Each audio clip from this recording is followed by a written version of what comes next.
Hey everybody, it's Robert Greenblatt. Welcome back to the channel. Today we're going to talk about a creative strategy which we recently used in a real estate transaction and helped solve a problem for the seller and the buyer.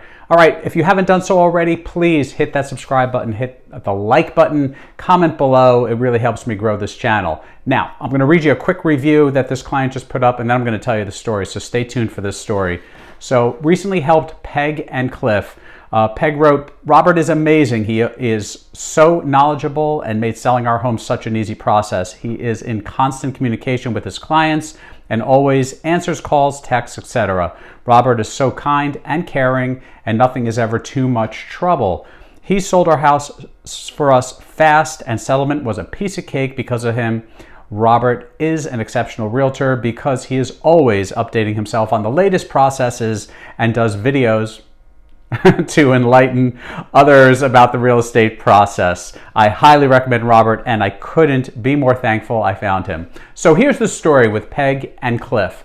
I met Peg several years ago through another client, and it was time for Peg to sell her house. Now, Peg and Cliff were downsizing into an active adult neighborhood. And like a lot of people, that can be a lot of pressure. They were building a new home in an active adult neighborhood. They had the pressure of the home that they were currently carrying. So we talked about some strategies here. Look, whether you can or you can't carry two homes simultaneously, the reality is even if you can, most people don't want to if they don't have to, right? So in their case, what we did was we said, let's list the house, the current house, in roughly December, January timeframe. And their new home wasn't going to be ready until May, June. So a couple things could happen here. The builder of their new house wanted to know that their current house was under contract or sold. So what we were actually able to do, which was a win-win-win for everybody, was we were able to find a buyer who was willing to close on Peg and Cliff's current house and let Peg and Cliff rent it back for a short period of time. That way they don't have to move twice, right? That way Peg and Cliff don't have to move twice, and once into interim housing and then once into their new house.